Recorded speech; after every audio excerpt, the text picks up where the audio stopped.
from an unknown number. I naturally chose to ignore this call. Subsequent voicemail was from Cameron. Hey buddy, it's Cameron here, just calling from New York. I'll try you again later. Now, why was Cameron calling me all the way from the States? Had something dreadful happened? Was he seriously ill? Or had he been arrested again? Then it dawned on me, it could be something far, far worse. Something truly awful. Could Cameron have proposed? Was he getting married? And worst of all, did he want me to be his best man? Well, obviously I ignored his calls for a while, but he eventually tracked me down, and so here I am. So as I was saying, my name is Martin, and it's a huge honour to be Cameron's best man today.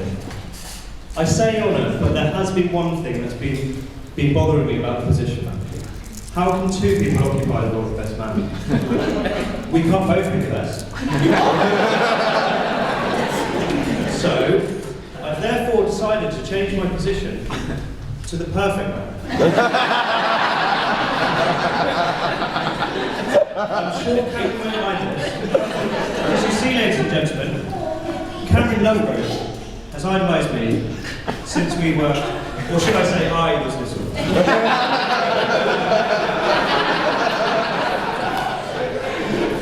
The idolisation began with small things. For example, Cameron would often copy what I'd have for lunch. I'd have a veggie pasty, that's all. But it soon progressed. I got my hair cut into curtains. I mean, Cameron got the awful haircut too. It was when I was dog sitting a fox-nosed Jack Russell that I realised how deranged his obsession with me had become. Cameron went out the very next week and bought an exact replica of a dog I'd merely been looking after.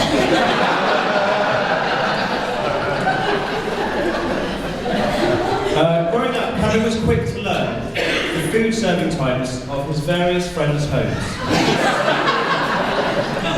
Rumour even had it, he kept a little notebook of these feeding times in his breast pocket. Following a lovely home-cooked dinner by Emily, Cameron would work his way around to my house, just as my mother served up. No, I haven't eaten.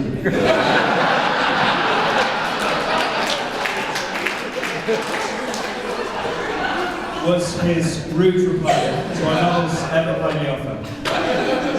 2 dinners down, we'd drive up to Miss Millie's for some fried chicken. I'd wait in the car whilst Cam stuffed his face. Finally satisfied, and darkness now upon us, Cameron drove us up to the Downs to do a pastime I'm convinced he pioneered. Cameron called this sport full beaming. With the car lights off, we'd slowly circle our way around the Downs until we reached a special section. It was frequented by people indulging in group adult activities. Doggers, I believe they're known as. Chris, have I got that right?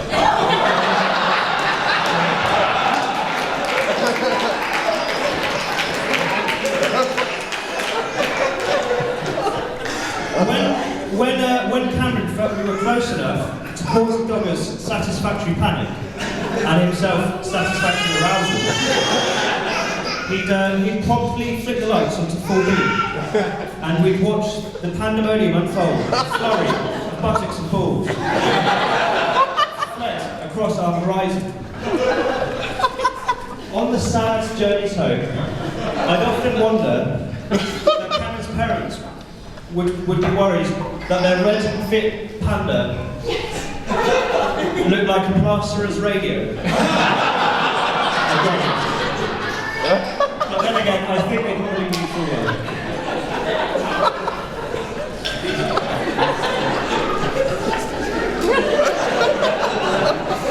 A skill that Cameron has developed, without the influence of his perfect man, is his ability to talk. Well, talk crap. Cameron really is able to spoil any conversation. no knowledge on the subject. Well, you see, ladies and gentlemen, Cameron Lovegrove is for want of a better word, a famous interpreter. For instance, the other day, I was talking about Denzel Washington, when Cameron interrupted and said, you do know he's a drug dealer and a black supremacist, don't you? I was very surprised by this, but Cameron was adamant. So later on, I decided to investigate these allegations, only to discover what must have been Cameron's mistake. Denzel Washington has played the roles of Trump and a black supremacist in his movies. So, Cameron, to avoid you any future blushes, I have the following information for you. Johnny Depp does not have scissors for hands.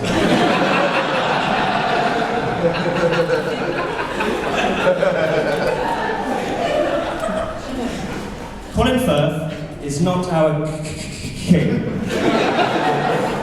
Daniel Radcliffe can't act. Christopher Reeve can't fly. Partly because he's dead, and a little bit because he isn't actually Superman. So anyway, sadly for Cameron, many years ago, his idol, me, and his real-life Superman, me, moved on to London where I swiftly developed a sense of style and class. Cameron, now without his idol, did not. He really was at a loss. Some time passed without us seeing each other, and then one evening, funnily enough, it was just as I was about to serve up dinner, Cameron arrived on my doorstep. He was dressed just like me, circa 1998. I invited him in and offered him a meat pasty. No thanks. Cameron never turns down meat pasty. What was wrong? Then I saw his hair. He'd grown his hair. His hair was long, a bit wavy, and he looks rather like a large dinner lady. Why had he done this? Did he not like my hair anymore? I asked him what he thought of my fancy new shoes. They were right, he said. Cam, I thought you'd love a pair. And then I noticed he was wearing a ring and a necklace. What was going on here? I was quite shaken. Had the perfect man, me, lost his idol and the boy that had followed him for so many years? I desperately asked myself why. And then it came to me. Cameron had found a new perfect person. And this time, she was a lady. Cameron had fallen in love.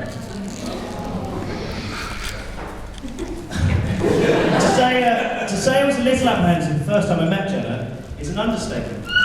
I was actually worried I'd hate her. After all, she had stolen my camera. My concerns, however, were immediately lifted when we met, as I could tell this was the start of something really special. Jenna's lovely, funny, pretty and charming. And more importantly than that, she didn't mind the fact that Cameron was trying to grow his hair just like hers.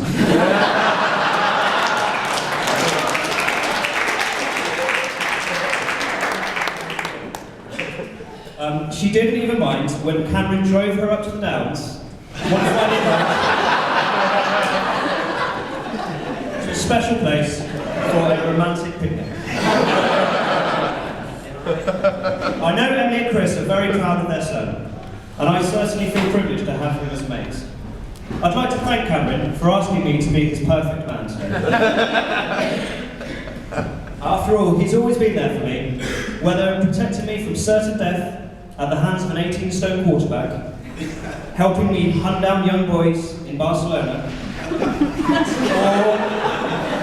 or kindly hosing away my vomits with his urine.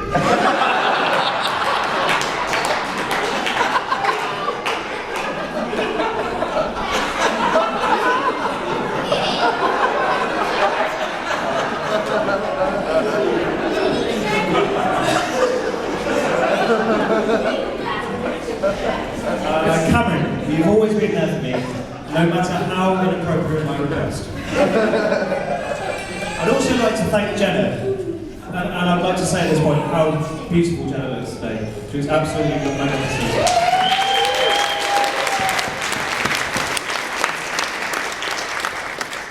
I'd also like to thank Jenna, because I know you've made my Cameron very happy. I've got no doubt that you both enjoy the rest of your lives together. I certainly look forward to spending more time, not just with my Cameron, but with his new perfect wife.